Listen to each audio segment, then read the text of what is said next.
We're here with the scoop on why so many people are joining Noosa clubs. So, what club are you from? I'm Bob Stewart, from the Massey Surf, Snow and Skate Club, or MSC. I'm Aaron. I'm David. And we're from Tick and Sock. Spa and Sauna Society. I'm from the Massey Glee Club. How long have you been involved with clubs? Oh, what has started with the MSC in 2010?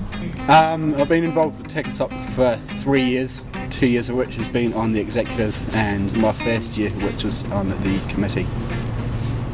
I've been involved with Tech and Socks for 2 years now. I started in first year as a committee member and been on the execs ever since. What has been your biggest reward? In terms of rewards, I think a lot of members do appreciate what you do in terms of organising events. Getting 280 likes on Facebook. No, it was mainly just the respect and street cred. The biggest reward, I think, being part of the clubs is the fact that you get to meet so many different people, but at the same time, people that have a common interest. It's been pretty cool working as a committee member, taking a club which was quite small and making it large, making it really large, and then taking out some awards. I think you can sort of actually seeing how far you've come and how far the club's come. What attracted you to taking on a committee role? No, I joined Tick and Sock, the committee, because I thought it would be cool to help organise events and sort of represent the student body on a particular level, and as well just to get some out of class experience that would be useful for industry and the outside world. Is there anything you wish you had known before taking on the role? I was actually surprised how easy it was.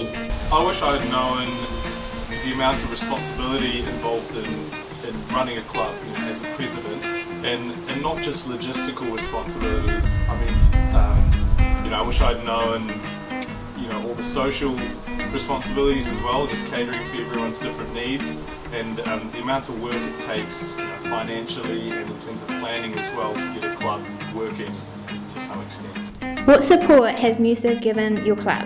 Well, Noosa has given our club a lot of support, not only financially. Financially it's been really, really supportive, but also emotionally as well. I think, especially Gemma's just been a person who's always been there for anyone who could go in. She's just been a neutral person in her office, who anyone who has any grievances or worries can just go and talk to her and ask her advice on how to deal with different situations, because I think that's something that we're all quite new to. Noosa's given my clubs is the fact that both the clubs that I've been involved in were clubs that were started this year, and the fact that they were able to support us all the way to get it started and up and running to where it is now, I think was the biggest support that they gave us.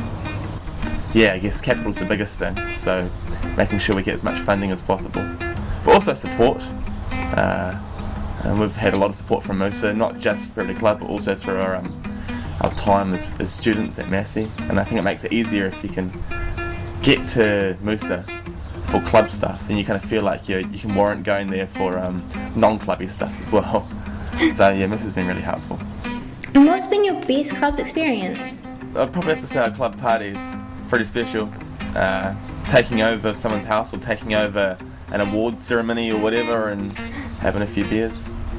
Yeah, it has been pretty fun. I'd probably say the Unity and Diversity show differently. I think that was really good for our whole club, just to have faith in ourselves, because we had about 5 rehearsals tops, and we put together a full song with harmony. We had lighting, costumes, we had everything, including a real life drag queen. So I think it was definitely Unity and Diversity. When we turned up for a sauna one day, and the Brazilian volleyball team was in the sauna as well, and they were doing sit-ups, and we were just there having a yarn and trying to keep a straight face what was happening. I think my best club's experience would have been the taking the basketball team down to uni games, which is a competition where teams from all around the country, university teams obviously, come around to compete, but at the same time have a bit of fun as well. I think that would have been the highlight for me this year. How did you start your new club? Went for a sauna one night. Was really brassed off with the prices being $8. Before we get it down to $4. By starting the club and doing some negotiating. Had a few beers one night at the Cobb and got carried away with Constitution Board at the gym, and here we are, Spa and Sauna Society. I started the new club by, I guess, gathering a couple people first.